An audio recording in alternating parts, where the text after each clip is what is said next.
What's up, everybody? It's your boy, Dev Hall. We back and we live for episode 10, man. You already know, where should we begin? You know, a lot of different people been asking me a lot. Like, yo, Dev, when are you gonna have different artists on your show? When are you gonna have, you know, entrepreneurs, business owners, things in that sort? You know, the first interview I ever had, I had an artist by the name of Billy Joe. She was a painter from Egg Harbor, New Jersey.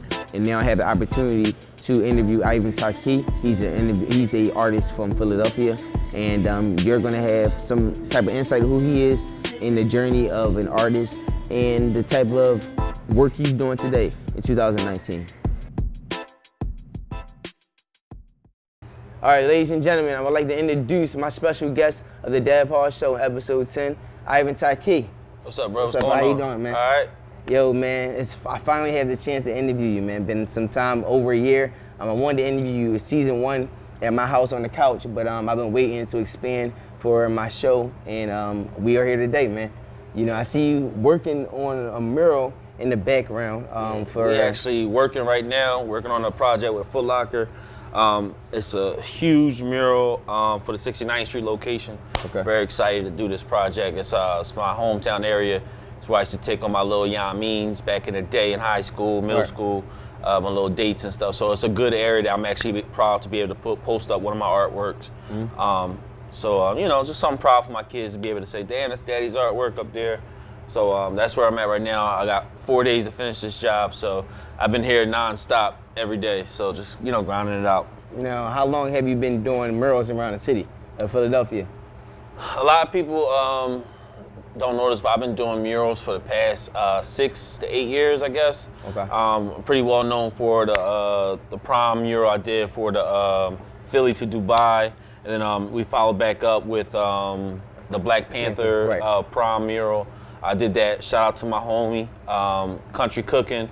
That's my love right there. It's my boo. You know what I mean? She ghetto as shit, but that, you know, she real as shit, and she a real nigga too. So she like definitely like, you know, somebody I look up to her, and she a street. You know what I'm saying? You gotta respect her though. So anytime she called me and say, yo, I need you to do this, I'm there to look out. You know what I mean? Right. Now, coming from the streets of Philadelphia, now what inspired you to be an artist? Because, you know, a lot of people say you need to be a rapper, you need to be a basketball player, football player, whatever, things in that sort. What inspired me to be an artist was all that shit you just said. I was terrible at. I mean, I can't play ball. I don't know how to play football. Right. I can't sing for shit. You know, I tried selling drugs. I was terrible at that shit.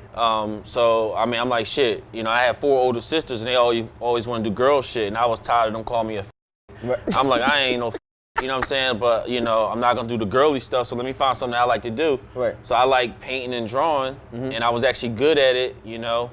Some girl in kindergarten, she said, damn, you can draw real good, can you draw me? Okay. And I'm like, damn, you know, if bitches going to like me for drawing, I might as well get good at this. Right. And that's what happened. Right. Now, by you being, that's funny, so you just said all that. Now, by you being an artist, what really, like when I'm trying to figure out what inspired you, like, I listened to a lot of your interviews saying that you came from poverty. You really didn't have that much growing up, the name brand sneaks, things in that sort. I'm pretty sure a lot of us can relate to that. But as far as it making you receiving some type of income from it, like what really made you say, I'm gonna take this serious? Because I heard that you said you gathered $32,000 or saved that up from doing different painting competitions. Yeah. So a lot of people don't know this, but I saved up about 32 grand by the time high school came about, and that was from doing various things, from being a hustler, watching my parents hustle, and learn how to take a product, flip it, and make that product your own, and then reselling it to make a profit margin. And I mean, I used to do things from like, you know, walking old people with their groceries, making $1 or $2 there, bagging up people's groceries, to pumping gas, all kinds of little small stuff just so I could be able to buy art supplies. Once I bought art supplies, I'm not talking about to do a painting or nothing. I'm talking about just a paintbrush and a bucket of paint. Right. I would knock on people's doors and ask them to paint their fences. Back in the day, everybody had like gated fences outside their house, and I would paint their fence for $20, $25. Okay. I would take that $20, $25, and then I would buy art supplies to do canvas pieces and stuff, and that's when I started getting $50 to $100. And every time I took something smaller, and as I gradually got bigger, I started making more money at it. And then, you know, later on in life, me and my boy Don, he already had a clothing company that he was working on. He asked me to join him. Right. I joined the clothing company with him, and you know, that's how we he started DonNation, and we was doing DonNation together in the basement. Same time Mesquine was doing Mesquine. Right. And you know, we got a lot of name in the hood for you know, hood designers or hood artists, and just crafting and changing up stuff. And just when somebody wanted something funky and something cool to wear for the club, you know, and you couldn't just buy it off the shelf, or you didn't want to afford that Moschino shirt or Versace shirt. Back then, that shit was like, you could spend $1,250 to $2,500 for one shirt. Right. And niggas had that kind of money back then, so they would come to us. You still get something exclusive, but you wouldn't spend that much, but you still look like the man in the club. So we would make our money, we would hustle our shit all throughout the week, and then go to the barbershop, hair salons, you know, all the places where drug dealers was at, and then try to sell our shit to them out of our trunk. Okay. And that's how we made our money. And then we got a name for ourselves. Once you get a name for yourself in the hood, that's all you really need. Once you get a name for yourself in the hood, you can do whatever the fuck you want. You can get bitches, you can, you know, you can walk into any clubs, you can do whatever you want, but you gotta get a name for yourself for whatever it is that you do. And we got our name for ourselves being hustlers and being artists and being, you know, creatives and stuff.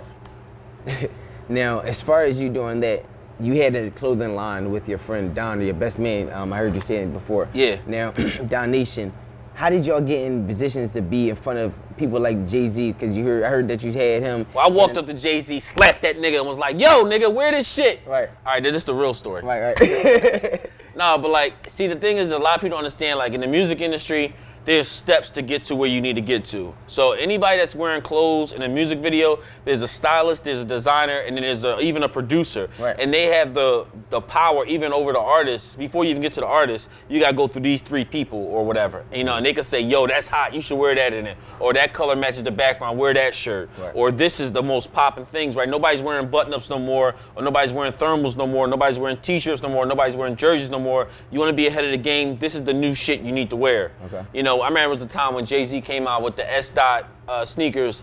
It was like a remake of the Gucci joints.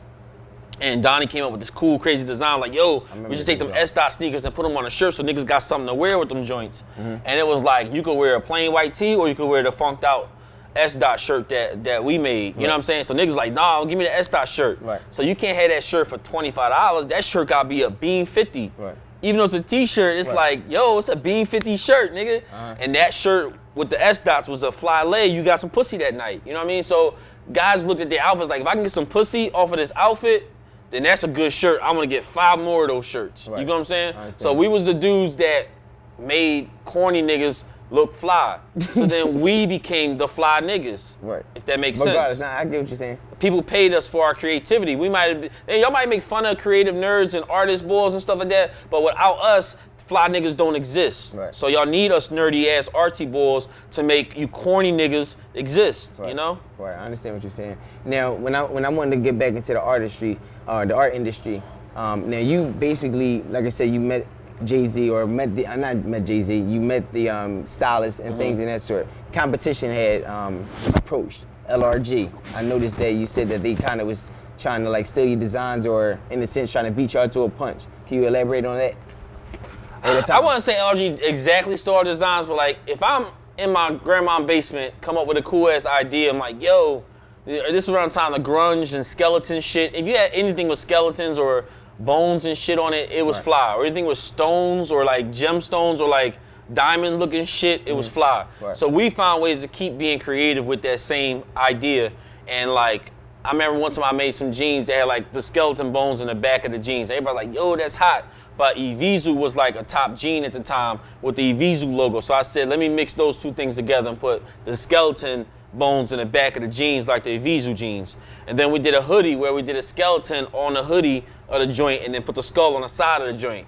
Now LRG somehow might have seen this image, and because they're LRG and they have a bigger budget, bigger demographic, they have stores and stuff, once they take that image and put it on a shirt and mass produce it, they don't have to give props to whoever they saw the idea from or whoever they got the image from to say this is a cool idea. No matter, no matter if you have an LLC or not? Yeah, but we was niggas. We was young niggas. We ain't never take that image and say, I'm a patent this. Right. And don't they see it, they say that's hot, steal it, switch it up a little bit, and you don't own it no more. They own it now. And then they make fucking millions and millions of dollars with that hoodie idea concept that we made up. I mean, honestly, there was a time when like tie-dye shit was real popping, and a lot of people don't know that I was the reason why Philadelphia was rocking the tie-dye shit. You know what I'm saying? And I learned that shit from this Asian bitch I was fucking with in college. Right. I was fucking this Asian bitch in college, and she was tie-dyeing some shit for her project. I was like, yo, how you tie-dye that? She was like, oh, I went to Rite Aid and bought this box of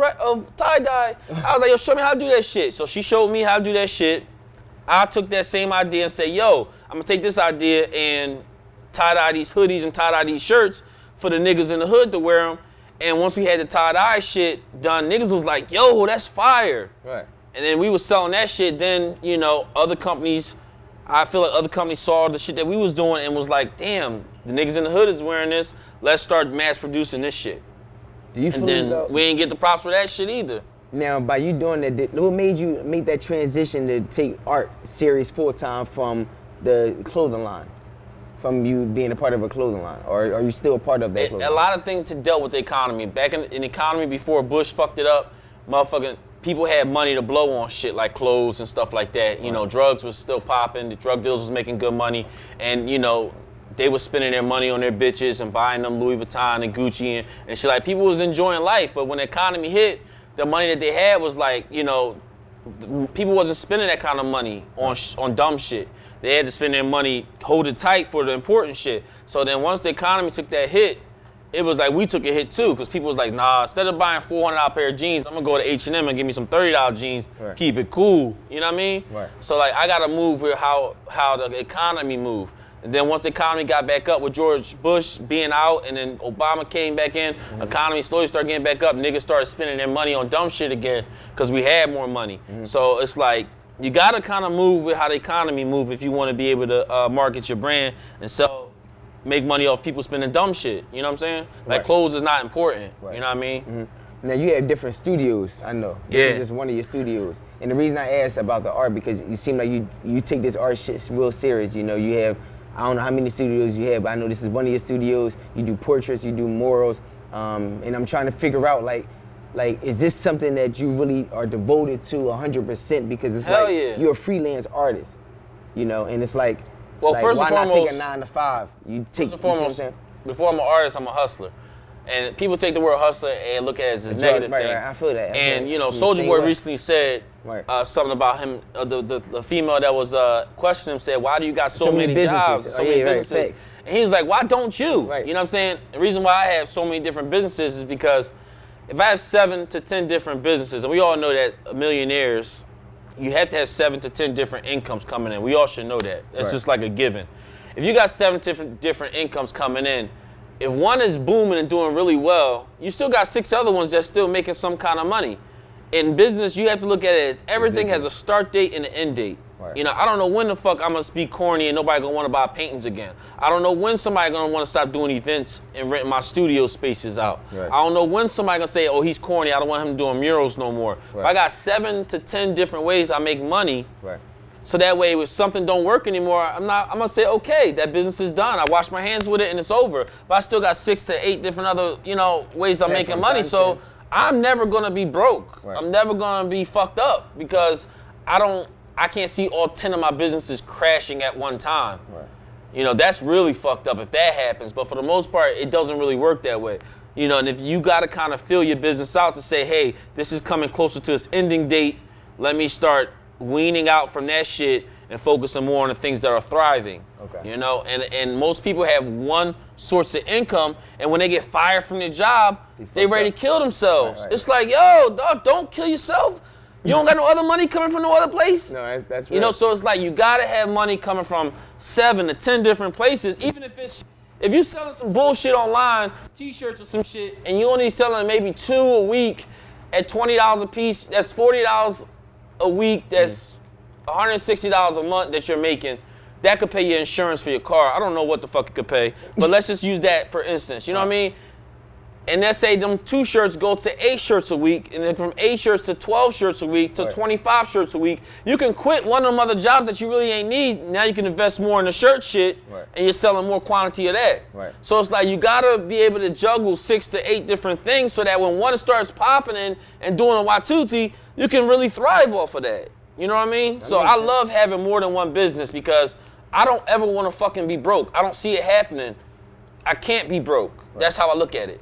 I feel as though a lot of people don't have them sources to do that or to generate their business. A lot of people scared, or I feel as though a lot of people don't know how to do certain things outside of the norm. Well, the biggest problem, society. the biggest problem of that situation that you just said was the fear. Nothing else mattered but that fear that you just said. That fear and them being scared was their biggest problem.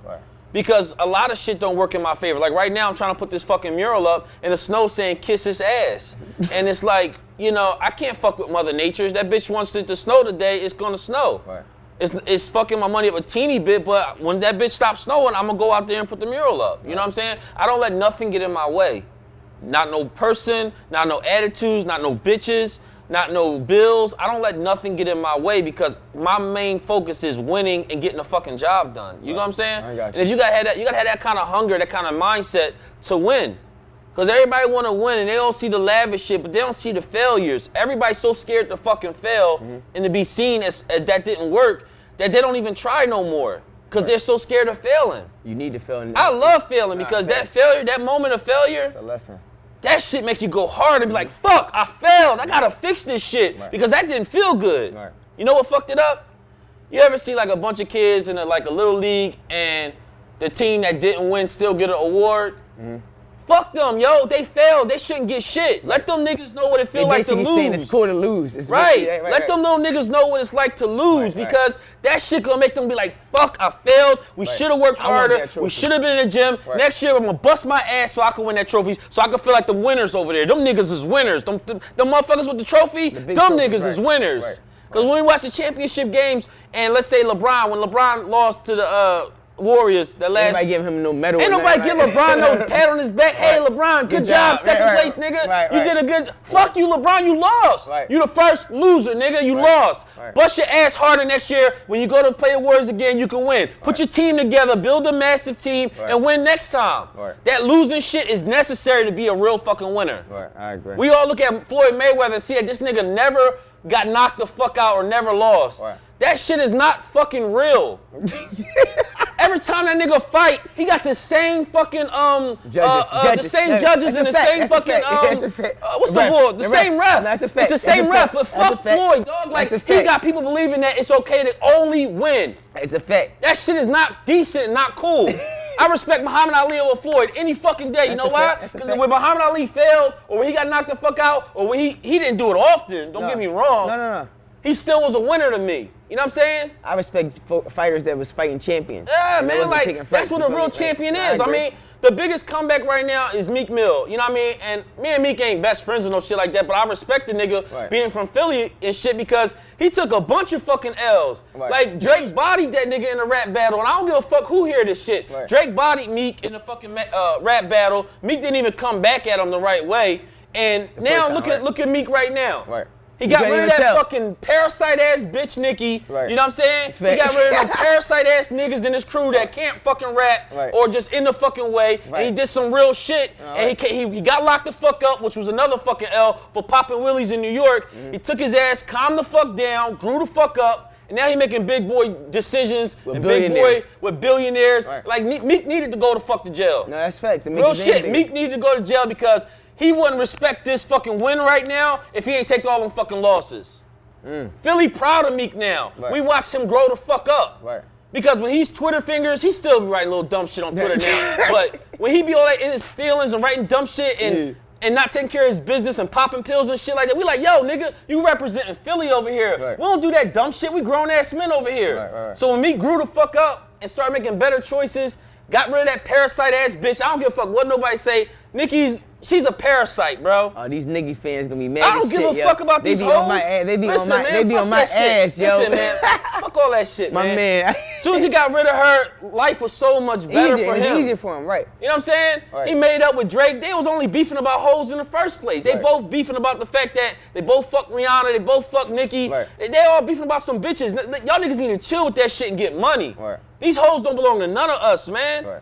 What, if he fucking her, he fucking her, she fucking her. If I die, she fucking me. Once I die, she gonna fuck the next nigga. The fuck I give a fuck about what her feelings are if she gonna just fuck another nigga who poppin'. No, that's true. No, I say nothing crazy. No. You saying some real shit though. You saying some real shit. But as far as artists, you mentioned like artists like Drake, Nicki, Meek, you know, things and that sort. Like, what artists have you worked with in the past? Like, who's the biggest artist that you worked with, if you must say? Man, I don't even be caring about that shit no more, man. I worked with a lot of artists. I mean, for those that's interested, I mean, you really don't give a damn. But like, if you can just sit here. All right, and I'm like, gonna talk about the ones that mean more to me. Yeah. Cause I don't really give a fuck about these new artists and shit. They don't respect us because they so into the Instagram world. Like, I worked with Bill Cosby. Right. A couple weeks before that scandal came out, and I had a 15, 20-minute conversation with him on the couch, just talking about life and what to expect becoming famous and becoming into this world of social media and everybody having a fucking comment about what you're doing. Meanwhile, you're doing your thing, you're growing, you're grinding. All these nobody motherfuckers watching the tube right now got something to say about how you could have did this better, X, Y, and Z, when you're watching my life. I'm not giving a fuck or watching yours.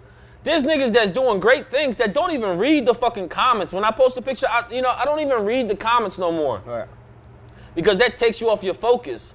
I don't care what nobody think. I posted the picture. You came to my picture to like it. You came to my picture to comment. Right. I'm winning. Right. Because normally people I don't give a fuck about, I don't follow them enough to even know that they posted the shit that they're posting. Right. So why would I care to even comment about some shit I don't even know about? Right. It is. That's the problem. Like, if something bothers you or it doesn't have nothing to do with you, we learn to just turn the fuck away. Walk away from it and don't support it. That's it.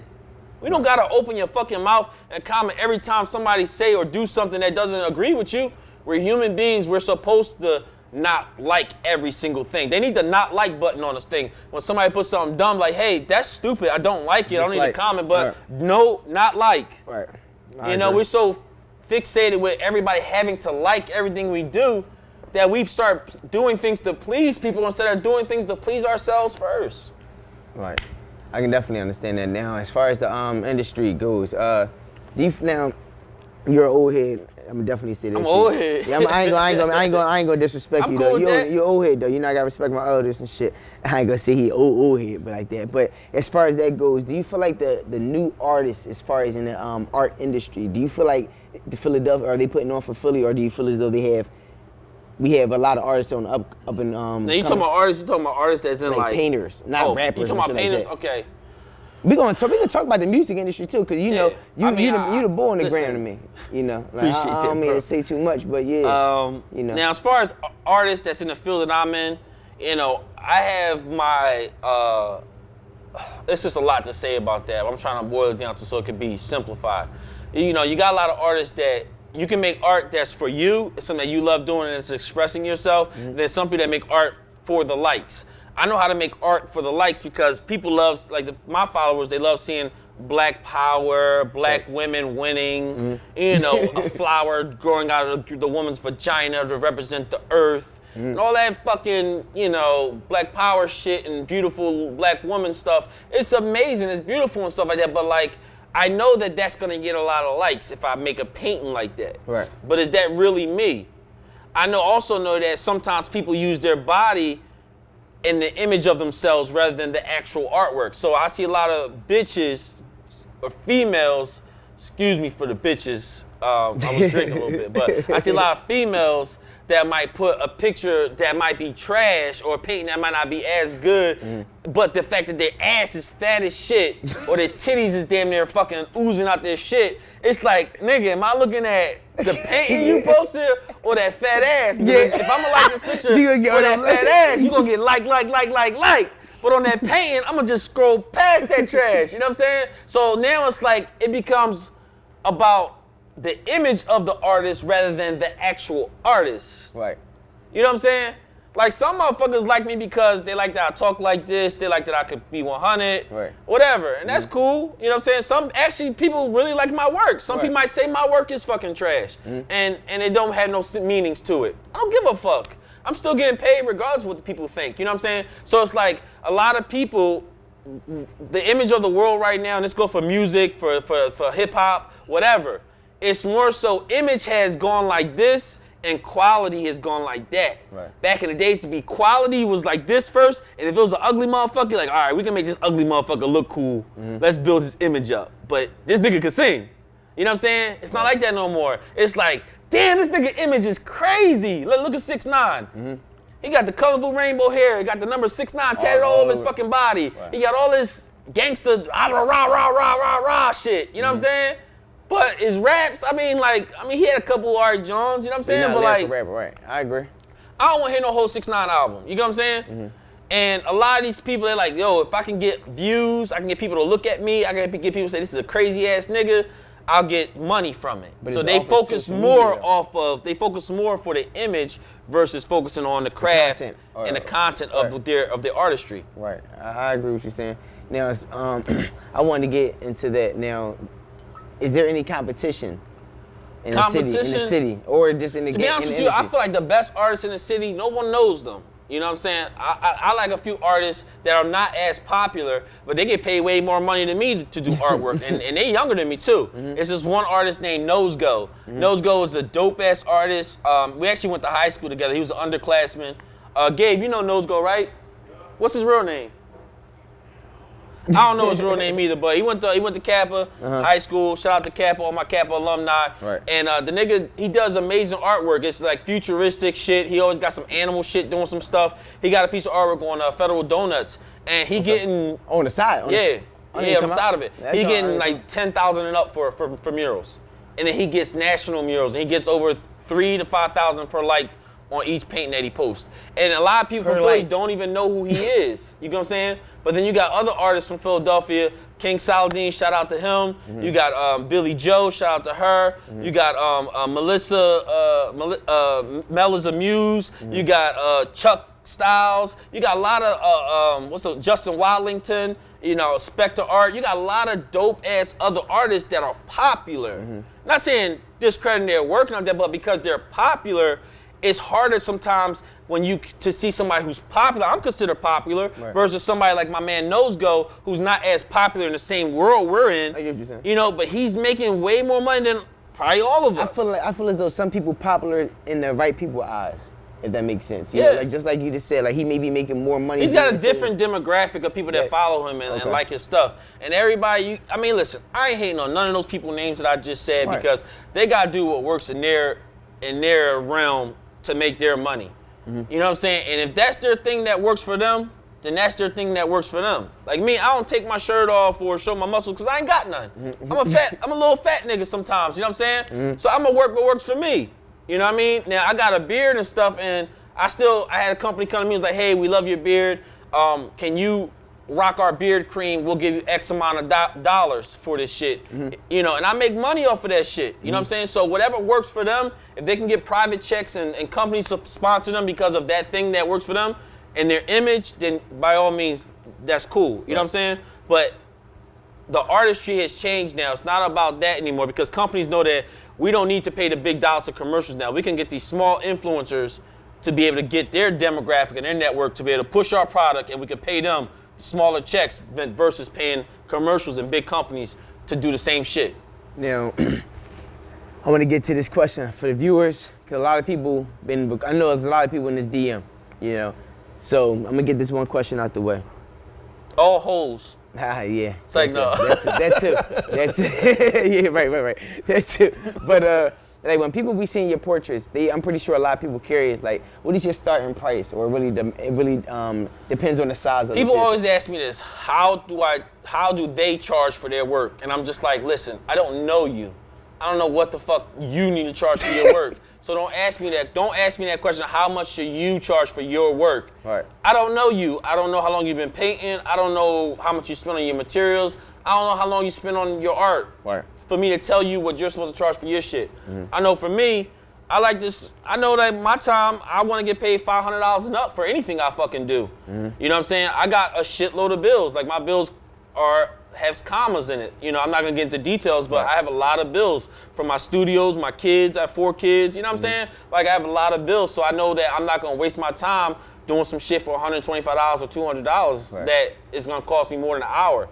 I base my hourly time on, in my experience, into the budget of whatever I'm doing, if that makes sense. That makes so sense. like normally per hour, I need $250 per hour because I can do a painting in 2 hours, honestly. Oh, yeah. But some people like, damn, you don't do it in 2 hours. Why I gotta pay you so much? It's like, nigga, you want it to look good. rush job. You want me Okay, to don't do worry it. about how long it took me to do it. Do you want it to fucking look good? Right. It took me 30 years to learn how to make this 2-hour painting look like a fucking masterpiece and Right. make you happy. So don't worry about that. I'm an expert at it. Evidently. Right. I see what you're saying. Give me my coins as much as I need for whatever It's I not can do. gonna look like I did it in 2 hours. At the end of the day, I 2 see- hours to them and 2 hours to me is 2 different 2 hours. You know what I'm Right. saying? 2 hours to me is a long time to do a painting. Now, what do you enjoy doing more if you had to choose? I enjoy making people happy. So whenever I make a painting and make that motherfucker happy, cool. Now, traveling. Art Basel, what's the biggest show you have done? I did I see art. you did I did Michael art Basel. Jackson's I did art art Basel show. this year at Scope Art Show, and it was cool. You know, shit was mad expensive though. The booth 13 grand.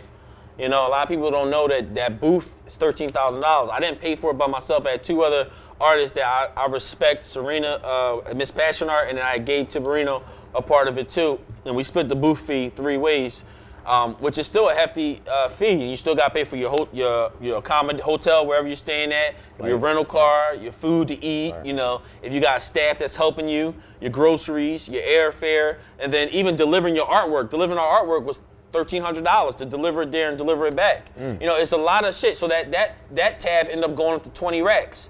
You know what I mean? And you in hopes to try to sell a piece or sell a painting. To get something or back. even if you don't sell a painting, which we didn't do, we made some great contacts, some great relationships, and to be able to experience a show like that was amazing. And not only that, I have that show underneath my belt. To be able to get to the point where you're selling $1 million paintings, you gotta have certain shows underneath your belt. Motherfucker ain't gonna just give you $1 million for a piece of artwork. Everybody thinks that, oh, Diddy just bought a painting for $29 million. How can I get my painting to Diddy so I can sell it to him for $29 million? Right. First and foremost, that artist that sold it to Diddy for $29 million has a great rap sheet of who he sold artwork to, where his artwork has been shown at, 15 or 20 different types of Art Basel shows. You know what I'm saying? All that shit is gonna determine what makes this person worth their value to be able to sell shit at $29 million. Right. Everybody's looking for that instant gratification to be able to be a millionaire artist, but you ain't putting the fucking work in or the time or even earning the respect in the art community. So how can you do that? Now, what advice would you give a young artist that like looks up to you or that's really trying Sell to take this coke, serious? man. Like seriously, sell coke. No, I'm joking. You gotta invest in yourself. Love what you do. Anytime somebody say no, look for 50 more yeses to come later on. Every time somebody say no. And don't ever stop when they tell you no, because all the no's just fuel me to be a better artist, fuel me to get my shit together and not give up. You know what I'm saying? If you can intern or work for somebody, I got my man Malcolm back here. He ain't getting paid right now, but the knowledge that he's getting just by being around me, talking to me, hearing me talk right now, he's soaking it all in. That shit is fucking priceless. Stop looking for money every time you want to be able to be around somebody that you already gonna get some information from. The information costs more than the fucking money. Facts. You know what I'm saying? You gotta know your worth. If you ain't there yet and you trying to learn some shit, be around those motherfuckers that you are inspired by. Stop trying to look for money right now. You're nothing, you're nobody right now. You need to fucking get the knowledge and the information soaked into your fucking brain so you can do it by yourself. Money will come later. Love the shit you do. And ask yourself this, would you do the shit for free? All the shit I do right now for painting and shit like that, I would do it for fucking free. I'm just gonna make these motherfuckers pay my bills. That's why I paint. And that's it. Straight like that. Well, I really don't want to take up too much of his time because Fuck you it. got to get back. You got to get back to your job. Fuck this paint, let's go. You wanna It's get- like, no, I fuck with you. I was about to say, he got to get back I do to gotta his get job. back. But thanks you know, everybody for watching. Thanks for tuning in. Dev Show. I'm definitely gonna appreciate check it, it out, man. You Thanks for already- coming to the studio. Bring your staff here, make sure everybody cool. Most definitely. Anybody else got any more questions? Don't shoot me a DM this week. Shoot me one next week. Maybe I'll answer that shit. But love what you do, man. Stay focused. Don't quit, and go as hard as you really want to win. You know what I mean? If you really want to win and you want to see yourself doing amazing things, write that shit down and just believe it. All right, there you go. It's the Dev Hall Show. Ivben Taqiy. You already know how that shit go.